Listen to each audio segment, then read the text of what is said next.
So what I'm going to talk about today is I'm going to get a little bit more into the details of some of Sanchin's structure. Some of the stuff can be kind of misconstrued, you know, like talking about protraction and retraction and things. So I wanted to clarify a few points. And one of my favorite sayings, as I'm sure as the many of you, is the devil's in the details. Well, my favorite thing to do is to be the devil, always, 100%. So what I'm going to cover is some very particular key points that I think are pertinent, that I focus on a lot.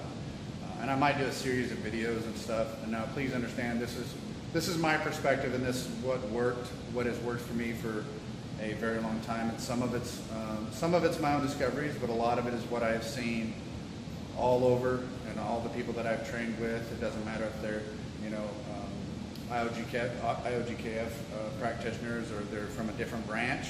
I have seen many of these similarities just in observance and in being in contact with them, noticing some of the same structure in actual contact through drills and things like that, that they didn't necessarily have the same wording, but I could see what was happening.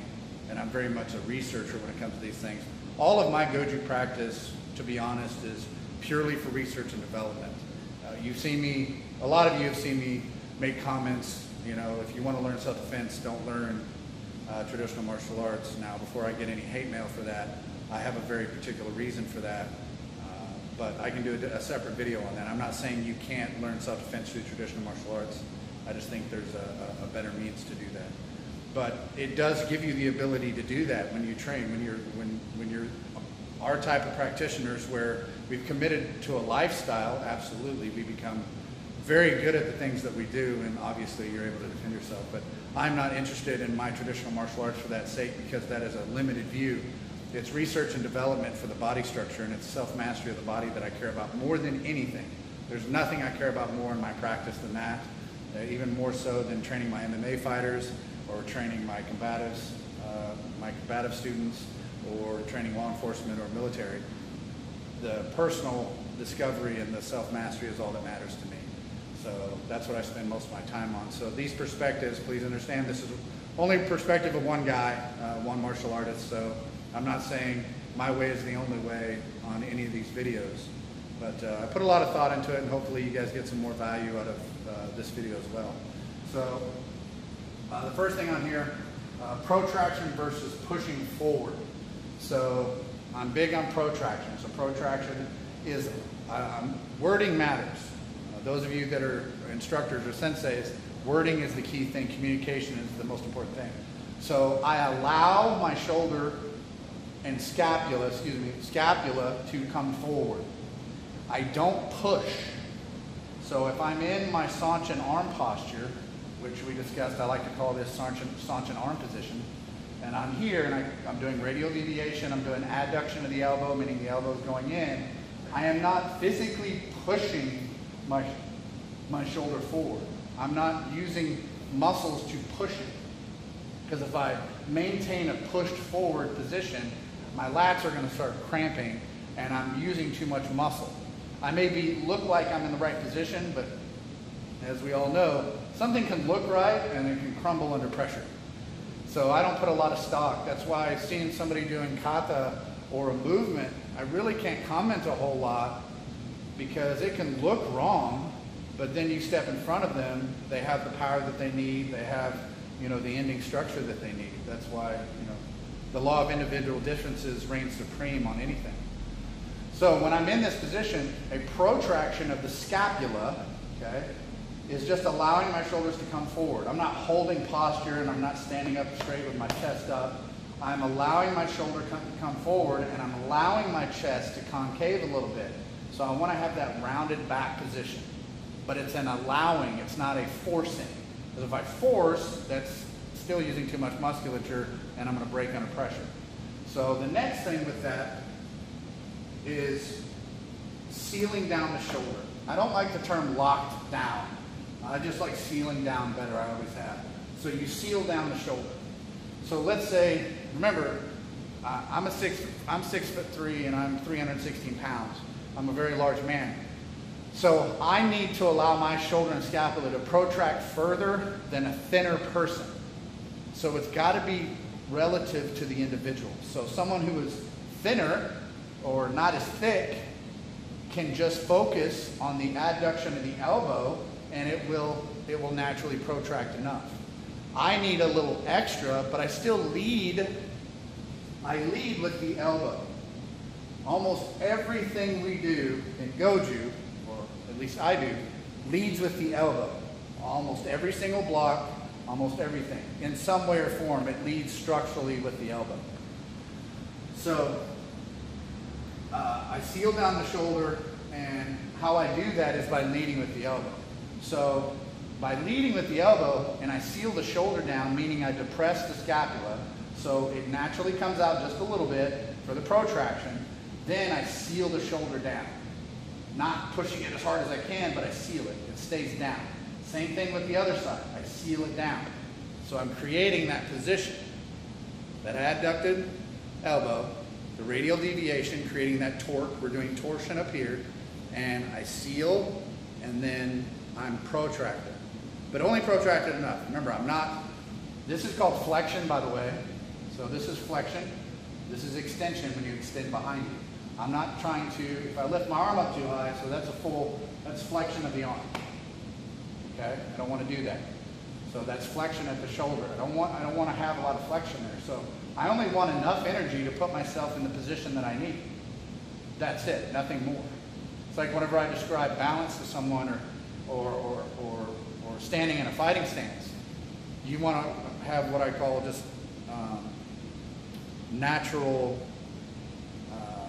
natural tension, meaning be like a marionette doll almost. Only enough not to fall to gravity. Only enough knee bend, and only have enough, use enough energy to keep your hands in space when it comes to fighting and things.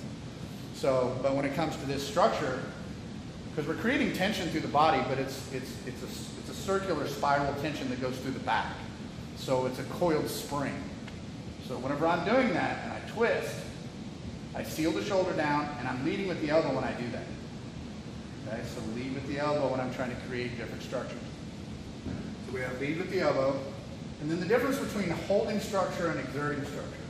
Sanchin, especially in my opinion, the two portions of Sanchin that are vital and the most important are the double Sanchin position, or the three most important positions is the double Sanchin position, full Sanchin posture, the single arm, then the retraction and the extension, and then the returning to Sanchin position, which you should lead with the elbow. So whenever I do that with my arm, some people do it like this, and there may be a reason for that. So I have no bad comment on that. There may be a reason that they do that. When I do it, I lead with the elbow to go back to my position. Okay? So I go from here, elbow leads to get me back to here and get in my position and be sealed down. So Sanchin is really excellent for building holding structure, because those positions you can exert force on it from multiple sides, and it will be springy. Okay? It'll have spring to it. It can absorb potential energy, and it can actually kind of rebound off a little bit, just by the nature of the angle of the tendons and ligaments within the body. So one of the primary things of Sanchin is building that holding structure. Now, exerting structure is different. Now, there is some element in that in Sanchin, and many of us know that the higher you go in the training and stuff, the longer that you train, the more that you see things. I've never believed in hidden techniques. I think that's ridiculous to even think things are hidden, because what's hidden is our creativity. And the longer we train something, the more our creativity opens and we can see things. And it can be based off, oh, I can see this application for self-defense. I can see this application for maybe, a throw or ground fighting, or this could be used against a weapon, and so on and so forth. So there's so many things there. I'm not saying the original founders of our arts didn't hide some things. But I'm saying in a lot of the context that we use it, I don't think it's necessary to tell students that things are hidden and all this other stuff. I don't like that ominous, I don't like any of the ominous type things like that. So what's hidden is people's creativity, because the longer I train, the more I study, the more I see.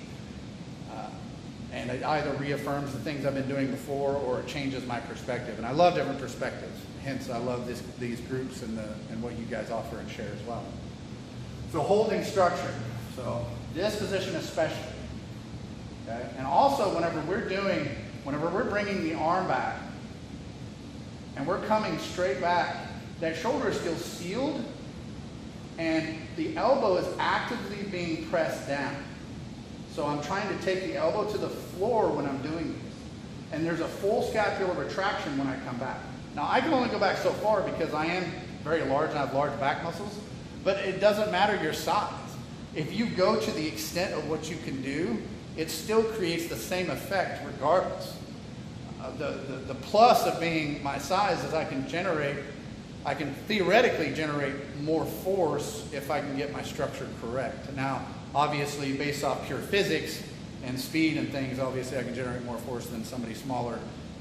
But if they're far more efficient than me and they are faster than me, then they can equal the same force. That's a whole nother physics conversation. But I can generate so much potential energy and holding structure in these positions as well by doing them slowly, deliberately, with my proper breathing, with the proper, being rooted and sealed to the ground and things. So Sanchin is major on the holding. It's got some on the exerting structure, and you can, the harder you look, yes, you can see some more, but exerting structure and pure devastation and hell on earth that you can do to a human being, in my opinion, comes from Tensho. I don't think any kata compares in anywhere, in my opinion, to what the damage and the power that you can generate from the principles of Tensho. So holding structure, in my opinion, Sanchin, exerting structure is Tensho. So one of Sanchin's primary lessons is building the foundational alignment principles and to increase the kinesthetic awareness of the body. So kinesthetic awareness, you knowing where your body is in space and time without having to check on it, look on it, and everything else, being more aware and body connected. You're connected, you know what's happening in your hip flexors, you know if your hamstrings are firing too soon or too late or at all if you don't want them to fire. You know if you have too much tension in your tibialis muscle that's on the front of your shin bone. You know if you're here and you're actively flexing your bicep versus having passive tendon tension with only enough bicep alignment to keep this in space, or relative to the force that's being exerted against you. And we want that force to be transferred to tendons first and ligaments before it's transferred to muscle, because muscle will fail first always. So that's one. I'm actually gonna underline that. By no means, it's one of the primary lessons. There are countless lessons from Sanchin, but this is one that is extremely vital to focus on for all beginning, intermediate students, and even those of us that are advanced. That is the most important, and that's what I focus on the most. I will take just sections of Sanchin itself and work on just that. I honestly only go through full Sanchin maybe a couple times a week. The rest of the time, daily, is done in isolation of its parts. And that's actually how I do most of my katas, because, like I said, it's research and development for me, and it's picking apart and it's dissecting. A lot of my students and stuff call me the mad scientist, because I will spend 3 and 4 hours on one little section picking it apart, focusing on a singular principle when there's a multitude to focus on. Because it's my favorite thing. That's what I get giddy about and get excited about. But these are the key points, and there has to be a distinction between protraction and pushing forward. Because, as I said, something can look right, and not be right. I think that's why, you know, one of the reasons why we have that test, and we pressure test a little bit. We you know, test people, the tightness of someone's core, and we test their balance a little bit, and we put gradual pressure, you know, on the hands whenever you're going through Sanchin, because it's one way to test. It's not always the best way, but it's one way. It's one way to test. I've seen a lot of people do that incorrectly. They just want to make people flex as hard as possible, or try to make them mess up on purpose and things. I've seen that a lot in a certain branch of Goju, and it defeats the purpose. It makes Sanchin nothing more than a dynamic tension exercise, when I don't think Sanchin in any way should be just used as a dynamic tension exercise. I think there's, number one, far better methods to use dynamic tension. Number two, it waters down the potential and someone's capacity to actually learn from Sanchin, in my opinion. So, but I just wanted to clarify a little bit on that, and I might do some other videos as well, some little key details. But I hope everyone enjoyed it, and if there's any questions of any kind, I love questions. I don't shy away from them or anything, and a lot of questions will spawn more thoughts, and also maybe lead to more videos, or someone else may post a video and things. But it's just fun to be able to share, and I love seeing people's comments and things. So those of you that have enjoyed the video so far, I appreciate the feedback, and I hope everyone is having a fantastic 4th of July.